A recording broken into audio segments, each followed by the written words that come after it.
انبیاء ان کی اپنی زبان جو تھی وہ عربی نہیں تھی، اور کئی ایسے صلحاء اور مفسرین گزرے ہیں کہ نہ صرف ان کی اپنی زبان عربی تھی بلکہ وہ اس کے ماہر تھے. اور یہ کیسے ہو سکتا ہے کہ ان لوگوں نے جو قرآن کی تفاسیر کی ہیں وہ غلط ہوں اور بانی سلسلہ احمدیہ کی تفاسیر صحیح ہوں؟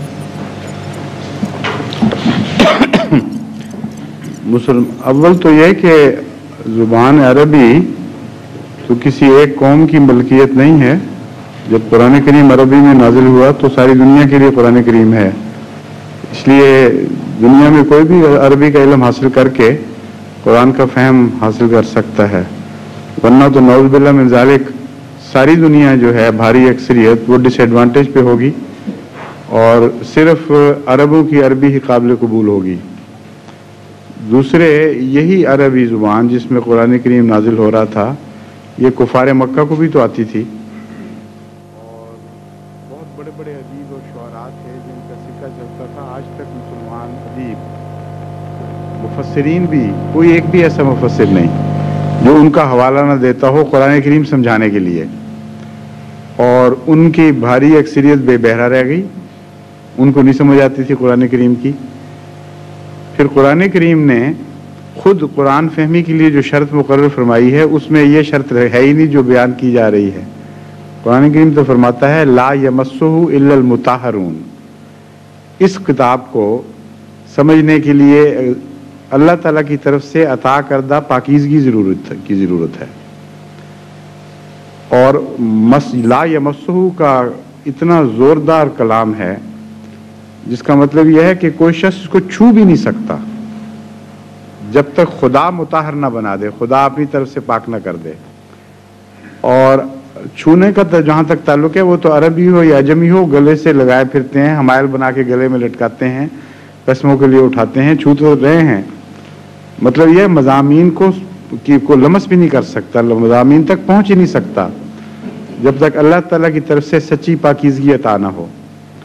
تو جو مضامین تو اس کے کھلے کھلے ہیں وہ تو سب پر مشترک ہیں، ان کو تو عیسائی بھی پہنچ جاتا ہے.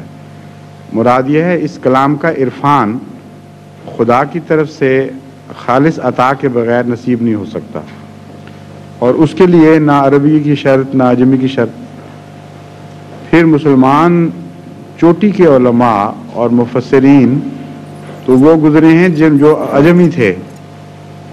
حضرت امام بخاری کو اتنی جو عظمت دی جاتی ہے وہ کون سے عربی تھے؟ حضرت سید عبد القادر جیلانی کون سے عربی تھے؟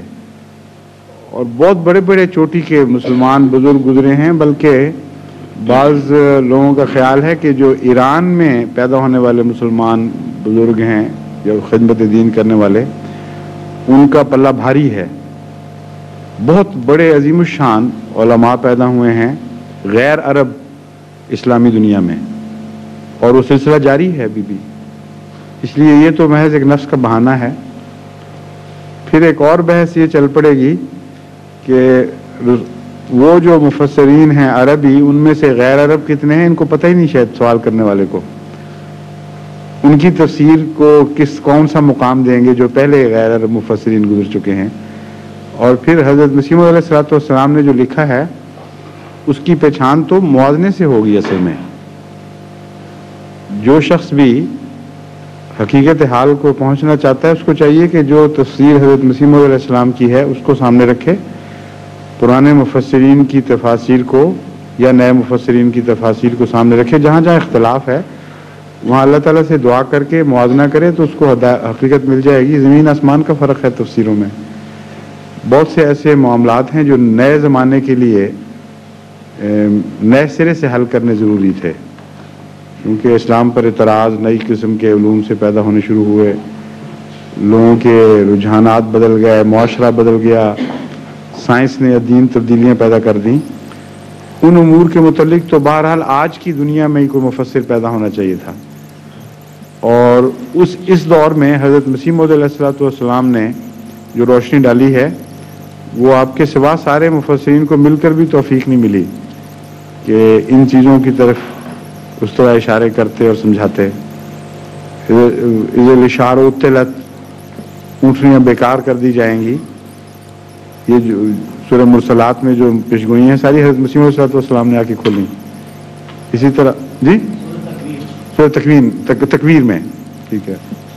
اور اسی طرح دوسری صورتوں میں جو عظیم الشان پیشگوئیاں تھیں آئندہ زمانے کی ایجادات کے متعلق، تمدنی معاشرتی تبدیلیوں کے متعلق، اس پر حضرت مسیح موعود علیہ السلام کو اللہ نے اطلاع دی. تو اگر کوئی تحقیق کی نظر سے دیکھے گا تو وہ تو بات کھل جائے گی، کوئی اس میں جھگڑے کی بات ہی کوئی نہیں. فرمائیے.